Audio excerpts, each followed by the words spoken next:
membacanya itu sesuai dengan kaidah ilmu tajwid. Nah, Ibu mau tanya, pernah nggak sih kalian nemuin tanda kecil-kecil yang ada di atas ayat Al-Quran? Pernah nggak? Nah, itu termasuk dalam tanda waqaf dan wasol.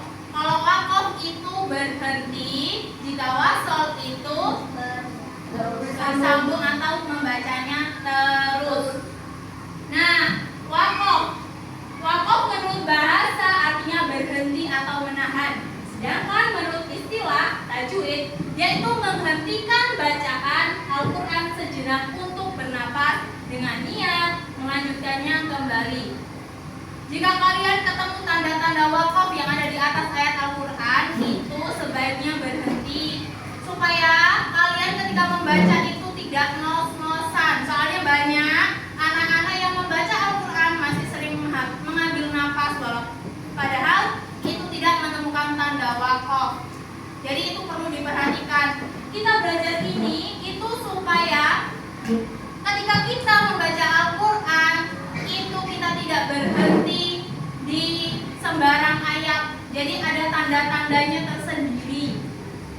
Nah, ketika kita berhenti membaca Al-Quran itu tidak pada tempatnya, maka maknanya pun salah. Makanya kita perlu mempelajari tentang hukum waqaf dan wasol. Nah, dibuka bukunya. Jenis waqaf itu ada 4, apa saja? Yang keras, yang pertama waqaf istiqamah. Yang kedua yang ketiga waqaf istiqamah. Yang keempat waqaf istiqamah. Ibu mau tanya, tadi waqaf itu apa? Coba baca bareng-bareng.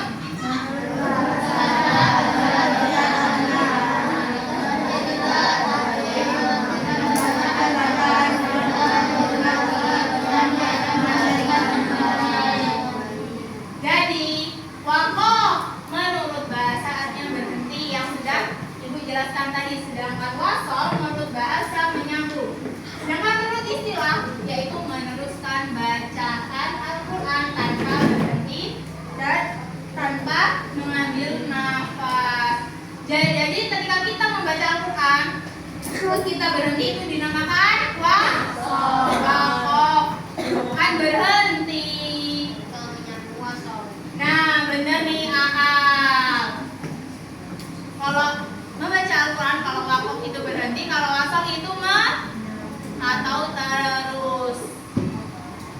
Nah, bisa membedakan antara waqaf dan wasol? Sampai sini paham? Ada yang ditanyakan atau tidak? Jika tidak ada yang ditanyakan, saatnya kita ngerjain soal. Soalnya nanti Ibu jelasin.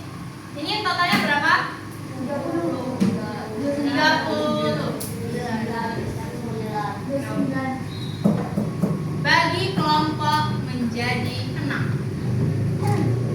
Kelompoknya mau Ibu pilih atau kalian pilih sendiri? Berarti satu kelompok terdiri dari 5.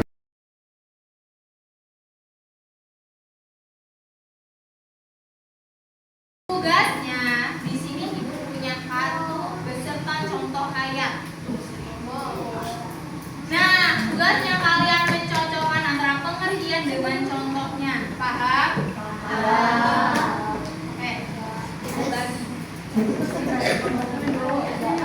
Iya.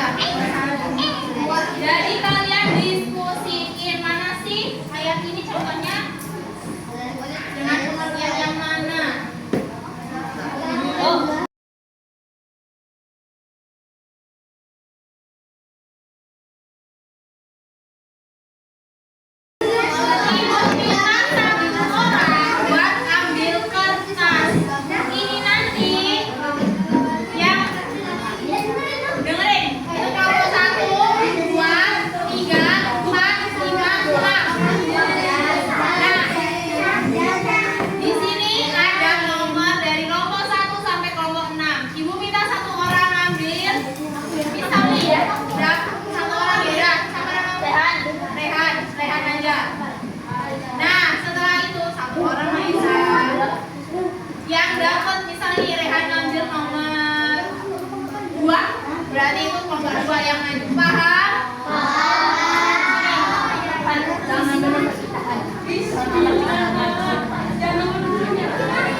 Berhenti atau menahan. Jadi ketika kita membaca Al-Quran, terus kita bertemu dengan tanda-tanda wakaf, itu wajib berhenti. Yang kedua, kita sudah belajar tentang wasol. Apa itu wasol? Baca bareng-bareng.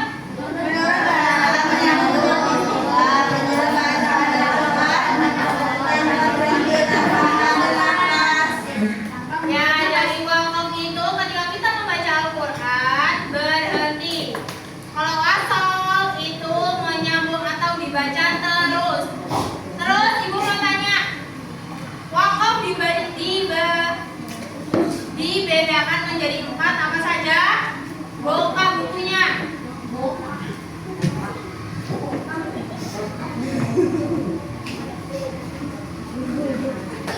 Yang pertama wakaf istihbari.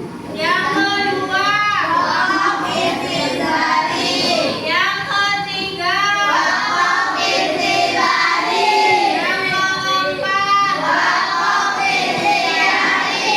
Wakaf istihbari dibedakan menjadi 4 apa saja? Wakaf Quran. Terus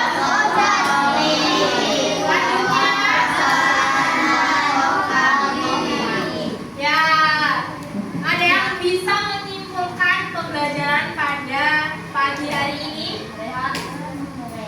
Oke, jadi kesimpulannya kita sudah belajar tentang hukum, tanda wakaf dan wasol. Jadi ketika kalian ketika membaca Al-Quran bertemu dengan tanda wakaf dan wasol, itu wajib berhenti dan wajib melanjutkan, jadi tidak ngos-ngosan. Dan itu perlu diperhatikan supaya maknanya itu jelas, maknanya itu baik. Kalau kalian membaca Al-Quran terus berhentinya tidak pada tanda wakaf, maknanya salah, kalian bisa dapat dosa. Paham? Mungkin itu saja yang bisa ibu sampaikan. Selanjutnya berdoa. Maesa dipimpin doa setelah belajar.